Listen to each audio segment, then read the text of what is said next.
Ang pinamatanggap ko yung sakit. Kung nagkasakit yung anak ko, paalagaan ko pa. Pero yung gaya na, malakas yung anak ko eh. Pinatayin nila. Walang kalaban-laban. Walang kinuha na lang nila yung gusto nila. Hindi na nila pinatay. Ma'am Carmelita, nahuli yung ito sa mapanagot siya sa batas. Pero tingin niyo, mapatawad yung ganong klaseng tao. Hindi po.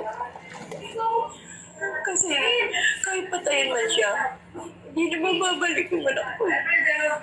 Hindi na siya babalik. Hindi ko siya mapapatawad. Kaya, ang sakit.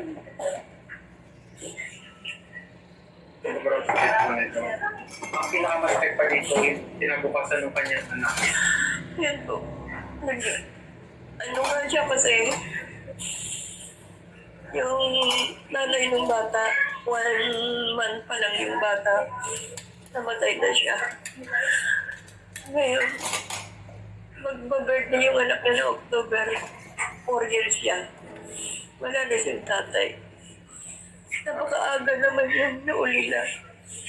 Ang bata, meron siyang autism. Yung anak ko. Yung anak niya. Marami siyang balak. Mag-abroad siya. Dahil para mapagamot yung anak niya. Ngayon, ano pa kaya?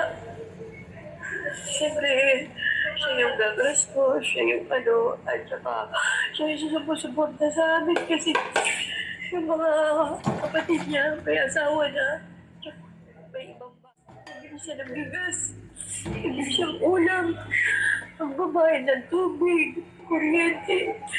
Ngayon, kasi matanda na kami, gusto ko mamaganap buhay. Marami na rin akong nararamdaman. Hindi ko alam kung paano. Hindi ko alam pa. Ano pong yung panawagan lang siguro para makatulong din kami papaabot dito sa kinauukulan? Sana makita naman kami. Lalo-lalo na yung anak niya naka-line up yun na pag-agamot pati therapy. Kasi nga meron siyang autism. Kaya marami siyang balak. Okay. Kaya kung sino man yung makakatulong sa amin, kahit na maliit na bagay, tatanggapin namin.